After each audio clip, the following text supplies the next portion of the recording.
Assalamu alaikum, all of you. Welcome to my YouTube channel. English सीखने के लिए कुछ बेसिक चीज़ों की ज़रूरत होती है जो सबसे पहले सीखनी चाहिए। होता यह है कि हम शुरू से अपने अपने तरीके से सीखते हैं, हमें टीचर प्रोफेसर अपने अपने तरीके से सिखाते हैं, लेकिन क्या वजह है कि इंग्लिश में हमारे लोगों को समझ नहीं आती, उनका कॉन्सेप्ट क्लियर नहीं होता, वो सीख नहीं पाते। फिर भी इंग्लिश मुश्किल क्यों लगती है? इंग्लिश मुश्किल तो बिल्कुल नहीं है। शर्त यह है कि पहले कॉन्सेप्ट क्लियर किया जाए, बेसिक चीजें स्टेप बाय स्टेप सीखी जाएं।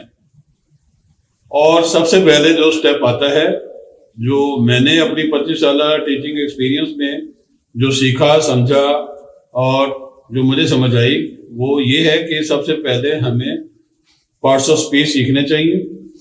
पार्ट्स ऑफ स्पीच में जैसे कि noun, pronoun, verb, adverb, adjective, conjunction, interjection और प्रीपोजिशन वगैरह 8 पार्ट्स ऑफ स्पीच होते हैं। तो जो भी सेंटेंस हम बोलते हैं, बात करते हैं या लिखते हैं, उसमें पार्ट्स ऑफ स्पीच ये यूज होते हैं। नाउन, प्रोनाउन आता है, एडजेक्टिव आता है, प्रीपोजिशन आती है, ये सब चीजें शामिल होती हैं। हमें सेंटेंस लिखने से पहले उन अल्फाज का इंट्रोडक्शन पता होना चाहिए कि ये कौन सी क्लासिफिकेशन है, ये कहाँ पे आते हैं, नाउन कौन सा है, प्रोनाउन कौन सा है, वर्ब कौन सा है। तो ये चीजें सीखने के बाद फिर अगली बारी आती है 3 फॉर्म्स ऑफ वर्ब।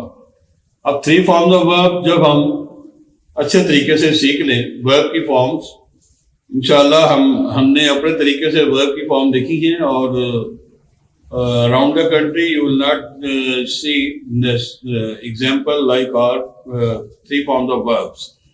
तो लिंक में हम वो भी इंशाल्लाह अपलोड करेंगे और लिंक में कमेंट्स में लिंक में हम सेंड कर देंगे और वो भी आप देखिएगा। तो उस तरीके से अगर आप वर्ब की फॉर्म याद कर लेते हैं तो आगे जाके इंग्लिश में कोई मुश्किल नहीं आती। फिर उसके बाद हमने टेंसेस सीखने हैं। टेंसेस सीखने के लिए भी एक खास तरीका होता है, स्टेप बाय स्टेप चलना पड़ता है।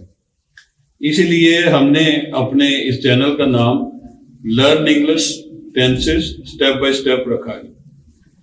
Learn basic English tenses step by step.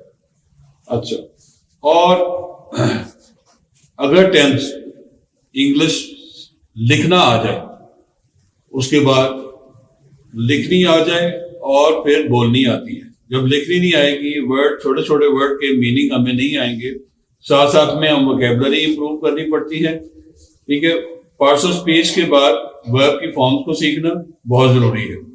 इसके बाद टेंसेस सीखते हैं एक्टिव वॉइस, और उसका भी तरीका बहुत आसान होना चाहिए। इंशाल्लाह हमारे पास वो तरीका भी मौजूद है, हम वो भी आपको सिखाएंगे। और इसके बाद फिर हमने टेंसेस पैसिव वॉइस में वो भी सीखने जरूरी है, वो भी सिखाएंगे। फिर उसके बाद डायरेक्ट इनडायरेक्ट की बारी आती है। डायरेक्ट इनडायरेक्ट, ये एक्टिव वॉइस, पैसिव वॉइस और डायरेक्ट इनडायरेक्ट एक ही जुमले को मुख्तलिफ 3 तरीकों से कहने का तरीका सीखने का नाम है। इनको हम कैसे सीखेंगे? मसलन समझे कि जैसे आई ईट अ मैंगो, तो पैसिव वॉइस में कहेंगे मैंगो इज ईटन बाय मी। ठीक है, तो एक ही जुमले को हमने कहा लेकिन 2 तरीकों से कहा। इसी तरह डायरेक्ट इनडायरेक्ट का जब तक आपको कॉन्सेप्ट क्लियर नहीं होगा तब तक हम इसके बारे में आपको आसानी आपके लिए पैदा नहीं कर सकते। लिहाजा इंशाल्लाह हम इसके बाद पैसिव वॉइस है, फिर डायरेक्ट इनडायरेक्ट है, फिर उसके बाद क्रिएटिव राइटिंग कॉम्प्रीहेंशन।